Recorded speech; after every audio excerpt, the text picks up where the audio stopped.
નમસ્કાર વાલા સરકારી કર્મચારી મિત્રો અને આદરણીય પેન્શનર ભાઈઓ તથા બહેનો, આપ સૌનું હાર્દિક સ્વાગત છે આપણી પોતાની યુટ્યુબ ચેનલ પેન્શન ગુજરાતમાં।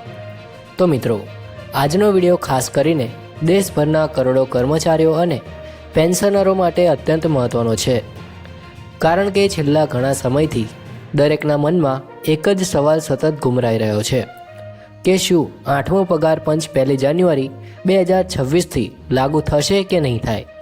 તો મિત્રો, આજે સ્થિતિ એવી છે કે વર્ષ 2025 પૂર્ણ થવામાં હવે માત્ર ગણતરીના દિવસો જ બાકી રહ્યા છે।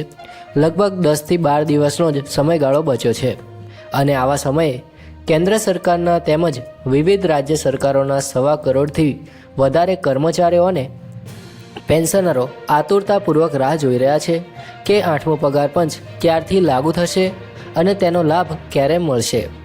તો મિત્રો, આ પ્રશ્નનો જવાબ માત્ર અફવા કે સોશિયલ મીડિયાના મેસેજમાં નહીં, પરંતુ સીધો સંસદના મંચ પરથી કેન્દ્રીય મંત્રી દ્વારા આપવામાં આવ્યો છે।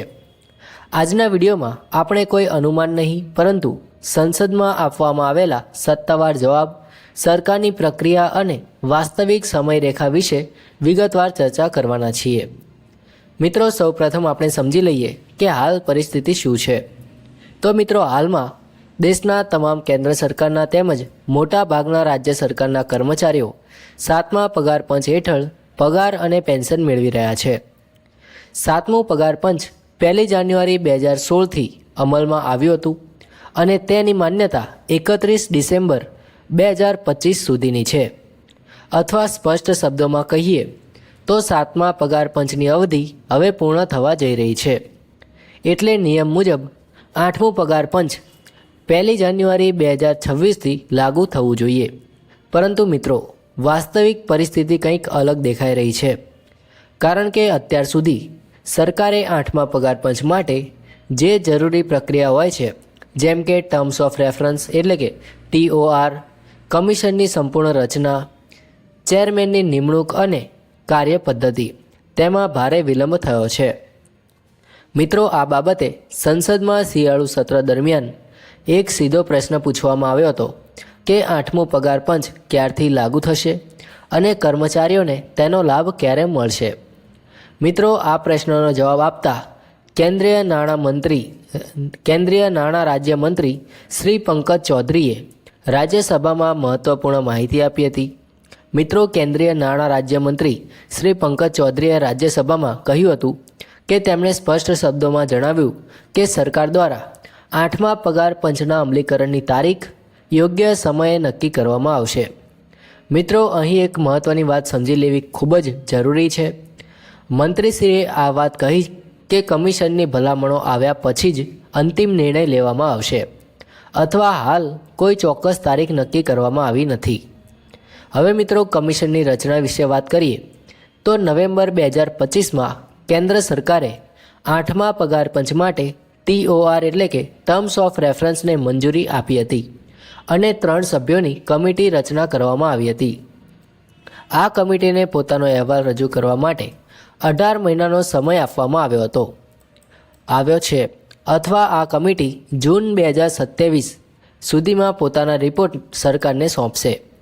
આ પછી સરકારને આ રિપોર્ટ પર ચર્ચા, મંજૂરી અને અમલીકરણ માટે સામાન્ય રીતે 6 મહિના જેટલો સમય લાગતો હોય છે। એટલે મિત્રો, જો આપણે વાસ્તવિક સમયરેખા જોઈએ તો 8મો પગાર પંચ વાસ્તવમાં 1 જાન્યુઆરી 2028થી અમલમાં આવવાની વધુ શક્યતા દેખાઈ રહી છે। હવે અહીં એક સવાલ દરેક કર્મચારી અને પેન્શનરને પરેશાન કરી રહ્યો છે કે શું 2026 અને 2027નું એરિયર્સ મળશે કે નહીં। તો મિત્રો, સરકાર તરફથી આ મુદ્દે સીધી ના પાડવામાં આવી નથી। ભૂતકાળના અનુભવ મુજબ જ્યારે પણ પગાર પંચ મોડું અમલમાં આવ્યું છે, ત્યારે અસરકારક તારીખથી એરિયર્સ ચૂકવવામાં આવ્યા છે। ઉદાહરણ તરીકે જોઈએ તો 7મું પગાર પંચ 1 જાન્યુઆરી 2016થી લાગુ માનવામાં આવ્યું હતું, પરંતુ તેની કેબિનેટ મંજૂરી જૂન 2016માં મળી હતી અને ત્યારબાદ કર્મચારીઓને બાકી રકમ ચૂકવવામાં આવી હતી। અથવા સ્પષ્ટ છે કે જો 8મો પગાર પંચ 1 જાન્યુઆરી 2028થી અમલમાં આવે છે, તો 1 જાન્યુઆરી 2026થી એરિયર્સ મળવાની પૂરેપૂરી શક્યતા છે। મિત્રો, હવે થોડું વિશ્લેષણ કરીએ કે સરકાર આ નિર્ણય કેમ લઈ રહી છે. તો એક અહેવાલ મુજબ મોંઘવારી ભથ્થું એટલે કે ડીએ હવે મૂળ પગારના 58% સુધી પહોંચી ગયું છે. જ્યારે પણ ડીએ 50% પાર કરે છે ત્યારે પગાર પુનઃગઠનની માંગ વધુ તેજ બની જાય છે.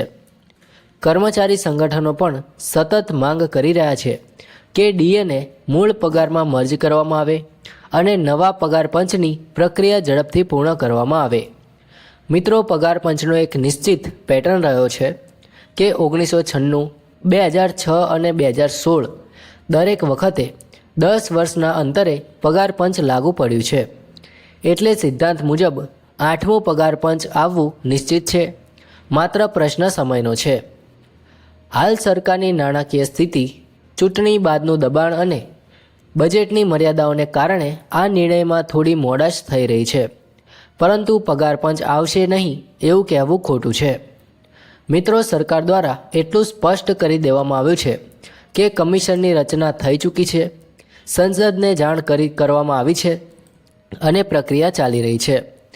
મિત્રો, 8મો પગાર પંચ નિશ્ચિત છે, પરંતુ 1 જાન્યુઆરી 2026થી તરત અમલમાં આવશે એવી શક્યતા ઓછી છે. વાસ્તવિક અમલીકરણ 2028ની આસપાસ થવાની વધુ સંભાવના દેખાઈ રહી છે અને તેની સાથે એરર્સ પણ મળવાની પૂરેપૂરી શક્યતા છે. મિત્રો, હવે અહીં એક અત્યંત મહત્ત્વની વાત આપણે સમજવી જરૂરી છે કે ઘણા કર્મચારી મિત્રો અને પેન્શનરો એવું માને છે કે જો 8મો પગાર પંચ મોડું લાગુ થશે તો સરકાર કદાચ એરર્સ નહીં આપે. પરંતુ મિત્રો, હકીકત એવી નથી. ભારત સરકારના અગાઉના તમામ પગાર પંચના ઇતિહાસ પર નજર કરીએ તો એક સ્પષ્ટ પેટર્ન જોવા મળે છે. જ્યારે પણ પગાર પંચ મોડું અમલમાં આવ્યું છે ત્યારે તેની અસરકારક તારીખથી એરર્સ ચૂકવવામાં આવ્યા છે. 5મું પગાર પંચ હોય કે 6ઠ્ઠું પગાર પંચ હોય કે પછી 7મું પગાર પંચ હોય, દરેક વખતે કર્મચારીઓને તેમની બાકી રકમ મળી છે. એટલે 8મો પગાર પંચ જો 2028માં લાગુ પડે તો પણ 1 જાન્યુઆરી 2026થી 2 વર્ષનું એરિયર્સ મળવાની પૂરેપૂરી સંભાવના છે. મિત્રો, ખાસ કરીને પેન્શનરો માટે આ મુદ્દો મહત્ત્વનો છે, કારણ કે પગાર પંચ લાગુ થતાં જ માત્ર પગાર નહીં પરંતુ પેન્શન, ફેમિલી પેન્શન, ગ્રેજ્યુઇટી, કમ્પ્યુટેશન અને ડીઆરમાં તમામમાં સુધારો થાય છે. એટલે 8મો પગાર પંચ માત્ર કર્મચારીઓ માટે જ નહીં પરંતુ નિવૃત્ત જીવન જીવી રહેલા લાખો પેન્શનરો માટે આશાનું કિરણ છે. હવે મિત્રો, એક બીજો સવાલ પણ ખૂબ જ પૂછવામાં આવી રહ્યો છે કે શું રાજ્ય સરકારો પણ કેન્દ્ર સરકાર સાથે જ 8મો પગાર પંચ લાગુ કરશે? તો મિત્રો, સામાન્ય રીતે એવું જોવામાં આવ્યું છે કે કેન્દ્ર સરકારના પગાર પંચ બાદ મોટા ભાગની રાજ્ય સરકારો 6 મહિનાથી 2 વર્ષની અંદર પોતાનું પગાર પંચ લાગુ કરે છે.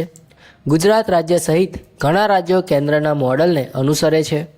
એટલે કેન્દ્રમાં જેમ જ 8મું પગાર પંચ અમલમાં આવશે તેના બાદ રાજ્ય સરકારના કર્મચારીઓ અને પેન્શનરો માટે પણ માર્ગ ખુલ્લા મૂકવામાં આવશે.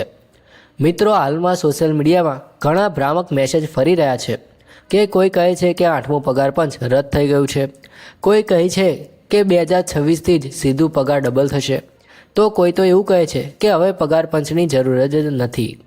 મિત્રો, હું સ્પષ્ટ શબ્દોમાં કહેવા માગું છું કે આ બધી વાતો ખોટી અને ભ્રામક છે.